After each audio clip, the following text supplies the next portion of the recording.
It's your girl nurse Shawn-Nie here with a new video this week. This week, it's a special video. We are celebrating Nurses Week.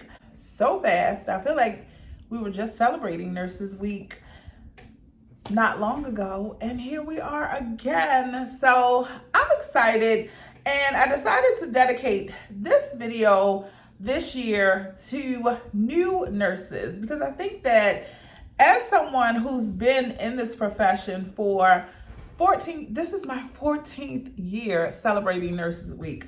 That is crazy to me. I feel like I just graduated from nursing school. Like, it is so crazy to me that 14 years just kind of like flew past like that. Like, wow. Anyway, I just wanted to share some tips, some advice to new nurses. So if you are a new nurse or thinking about going to nursing school and you're feeling kind of nervous, ambivalent, especially post-pandemic, you definitely want to watch this video.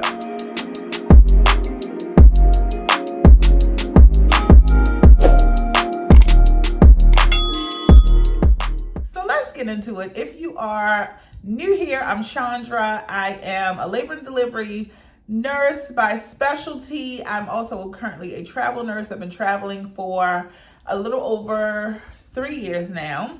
And if you've been here before, hey girl, hey. Let's get into what we came here to talk about. I've got some notes. So number one on my list is you will not learn everything while you're on orientation. I feel like sometimes nursing school will set you up to feel like, oh, when you go on orientation, you're going to learn everything that you need to know about the specialty you're in or whatever area that you're working in. And that is definitely not the case. So if you have a good orientation and you're able to share in lots of experiences and get lots of opportunities to practice your skills and all of those things as it pertains to your specialty, then that's a plus. But oftentimes orientation is designed to just give you the basics of what you're learning in your specialty. So for example, when I was on orientation many moons ago, I think that because I'm in a specialty or I was in a specialty area, they gave us like, I want to say 14 weeks of orientation. Like, we did a lot of labor.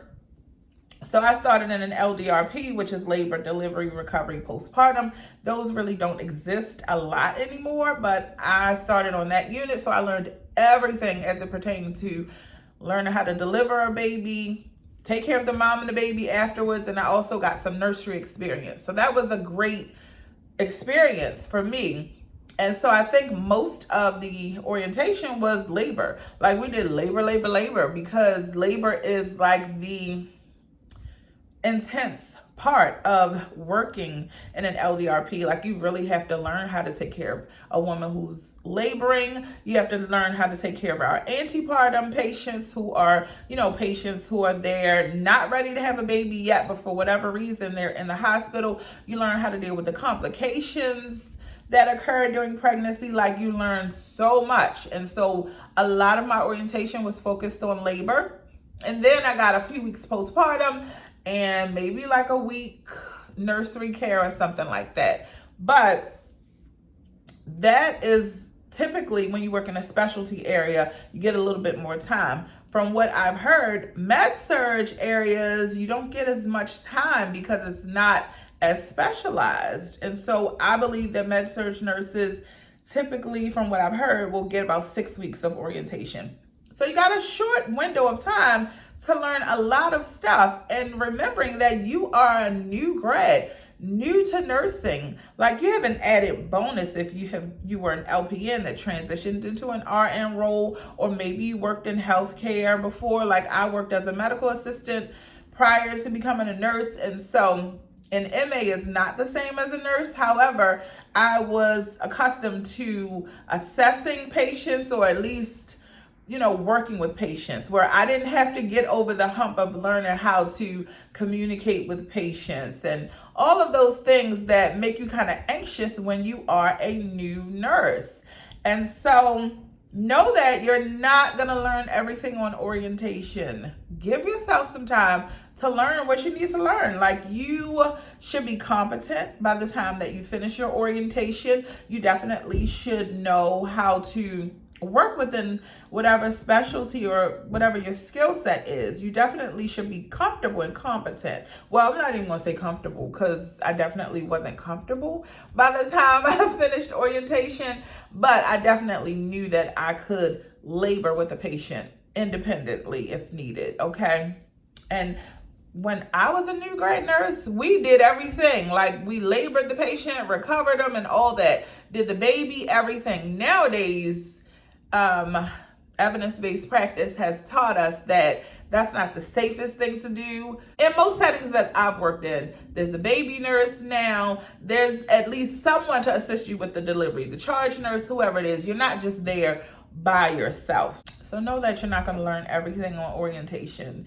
You're going to continue to grow and learn as you continue your practice as a nurse. Piggybacking off of that, number 2, the more you practice your skills, the more you're going to start to feel comfortable doing the things that you need to do in terms of your specialized area of nursing. Like, you've got to give yourself some time to learn everything. So one thing that I notice about nurses in general is that a lot of us have a very strong type A personality where, we want to be perfect at everything. We need things just so. Like, a lot of us are like that. But know that you're going to have to give yourself some time to start to feel comfortable.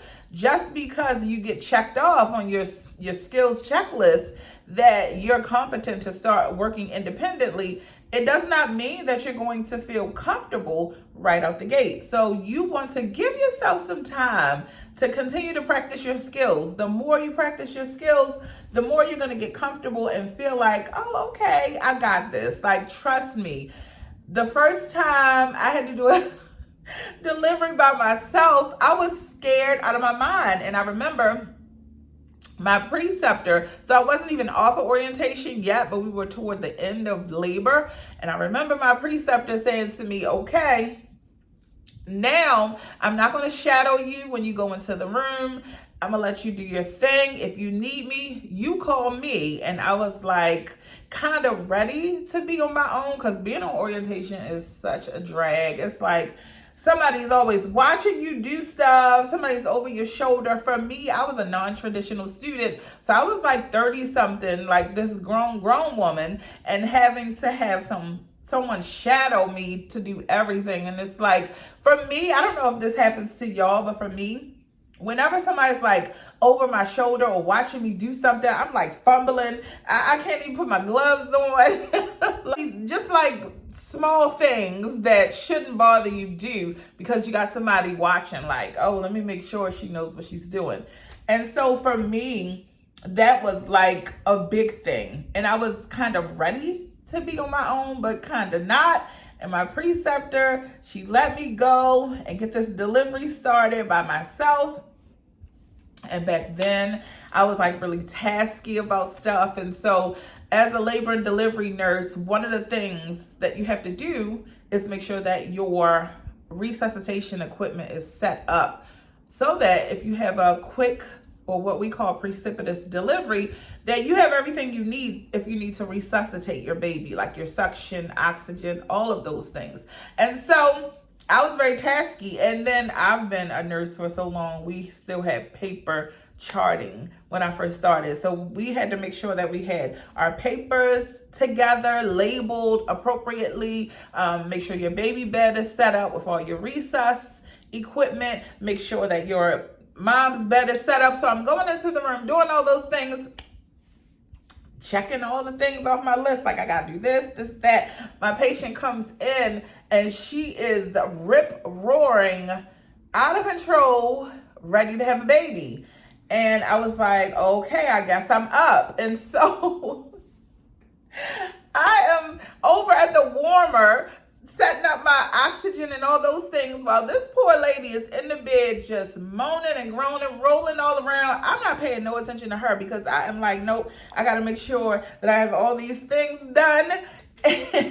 And Needless to say, her mom said to me, Miss, the baby is coming out. And I was like, wait, whoa, I didn't start her IV. Like, I didn't do any of the things that's on my notes, that's in my list of things that I have to do. Like, what do you mean she's having a baby? And it was just a tragic mess. Like, I tried to stick her to do the IV. She drew a handbag, blood went everywhere. She opened her legs up and the baby just started coming out. And I was like, what is happening here? What is happening here? And so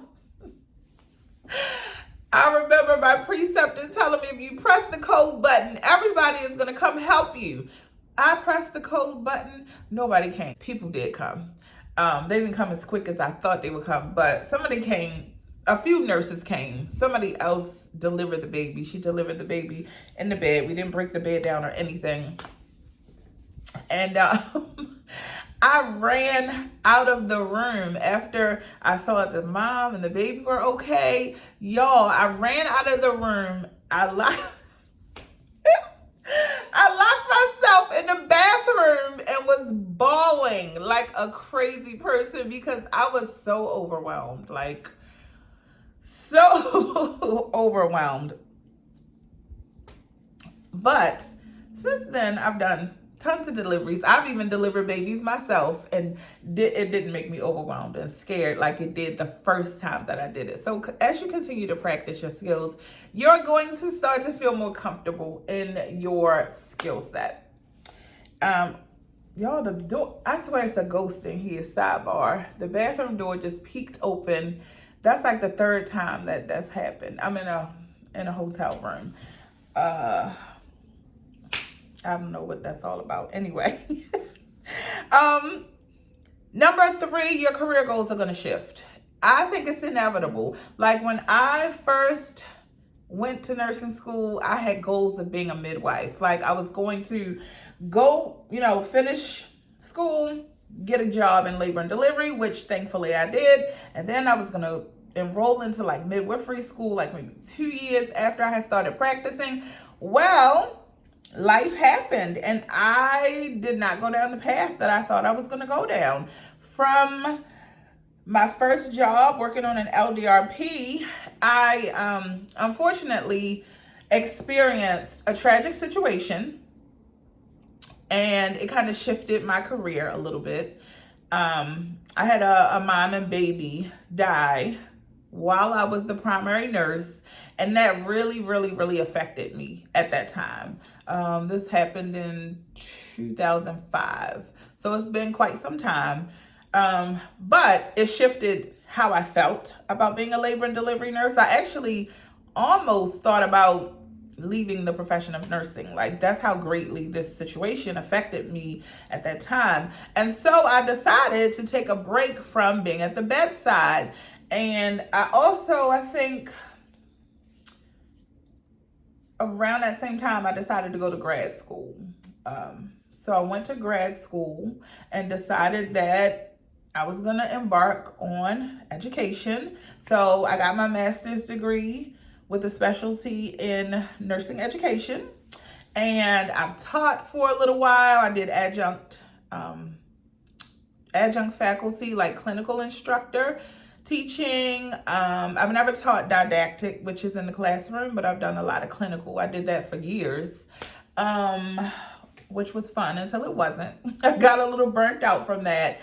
And what else have I done? I've done everything in nursing, literally from the bedside to the boardroom is what I've done with my career. So your career is going to shift a lot. Like how I thought about my career as I was graduating from nursing school is nothing like it became, like nothing at all. I've done home health care in nursing. I've done case management for kids in foster care as a nurse. I also did case management for an insurance company. What else have I done? Education, case management. Oh, I'm a nurse leader. So I had a supervisory position when I was working with a case management company, and now I'm a travel nurse, and now I'm doing travel nurse leadership. So this is not the career path I thought I would have. Your career is going to shift, and it may shift many times, and that's okay. Which brings me to number 4. It is okay to pivot as many times as you need to. Like, there's nothing that says you have to do one thing as a nurse. I talk to you guys a lot, normally on Instagram. A lot of nurses, nursing students. And if you're not following me on Instagram, make sure you're following me here at I am Nurse Shawn-Nie. That's where I'm most active. So I talk to people a lot of times that are burnt out with their current career. They're facing like a lot of dissatisfaction and thinking about leaving the profession, which it's okay if you want to do that too. Like, it is okay if you want to pivot and do something else. Like, I feel like being a nurse is a great profession. Like, it has afforded me so much personal development, professional development. I've been able to like make friendships that are really great. Like, I've been able to serve a lot of families. Oh my goodness. Like, I've been able to do an abundance of things with my career as a nurse, but I didn't stay in one lane. Like, I never looked at myself as someone who was going to hop around and do different things in nursing. I met a nurse when I was in nursing school who said to me, you know, nursing is a great career. The best thing about it is the flexibility. Like, when you get tired of doing one thing, move on to the next. And I thought she was a Debbie Downer. I was like, she don't know what she's talking about. Y'all, I said I'm always going to be at the bedside. That was my thought, that I would always be at the bedside, physically taking care of people. And I'm not even at the bedside. I haven't worked full-time bedside nursing since 2011, I think. Yeah, I left my full-time job at the bedside 2011. I did take another one, and I mean as staff. Obviously, as a traveler, I've done bedside nursing, but as a staff nurse, I left 2015 is when I left my last bedside job, because I got laid off from my case management job when I was working with an insurance company, and I went to a hospital. Child, I don't even put them on my resume. That's how long I was there, maybe 2 months. I think I started there in July or something, and by October I was gone. Like, yeah, I don't even tell people I work there. But I'm saying all that to say, your career is going to pivot and change, and it is okay to go with that. Like, you don't feel like you have to be stuck in a certain thing in nursing. Like, nursing offers you so many options. Like, you don't have to be at the bedside. So I do recommend that as a nurse, you do get a foundation at the bedside. Like, you have to know how to take care of a patient, but just because you're not working at the bedside anymore does not make you any less of a nurse. Like, it really doesn't. Like, I can ebb and flow into like taking care of patients or not. Like, right now, I haven't done labor and delivery since 2019, but I think if I had to, I could definitely still deliver a baby. So, or assist with delivering a baby. Your career is going to pivot, and that's okay. Allow yourself the space to change whenever you feel like something is not working for you. Like, that's part of growth and evolution. Like, it is okay to move on when your time is done. And lastly, for new grad nurses, be a sponge. Like, just be open to learning as much as you can learn about your job as a nurse. Like, learn as much as you can. Like, when I was in academia, one of the things that kind of frustrated me and led to burnout as a clinical instructor is a lot of nursing students, and I remember doing this when I was in nursing school, like, nursing students feel like they know everything. Like, everything is not like the textbook. Actually, most things are not like the textbook, but be a sponge. Be a sponge and learn from people who are actually have experience in doing the job that you are trying to learn how to do. Like, be a sponge. Take lots of notes. Like, it's okay to know what you know, but don't be in a space where you're not able to learn from other people. Like, be able to take feedback, because feedback is necessary. Now, I'm not saying fall into the narrative of nurses eat their young. No, if you're in a negative situation, definitely don't stand for that. But be able to take feedback, be able to take some criticism sometimes, because sometimes you're going to get some criticism, and that's not necessarily a bad thing. So just be open to learning, be a sponge. Like, don't be so closed off, and ask lots of questions. Like, it doesn't matter what the question sounds like, because at the end of the day, you are going to be responsible for taking care of a person. And so ask the questions. Like, even when you're off of orientation, there's going to be a nurse that has more experience than you have, or a resource on the unit. Make sure that you're always asking the questions so that you're not making detrimental mistakes, okay? So that is all the advice I have for new nurses. I'm wishing everyone a wonderful Nurses Week. I think this year Nurses Week is from the 6th through the 12th. So celebrate yourself. Definitely. Even if your hospital or your leadership is not celebrating you, celebrate yourself. Do something where you can honor this position that you have as a nurse. And that's all I got. Alrighty, thank you guys for watching. Like, share, subscribe, and I will see y'all on the next video. Peace out.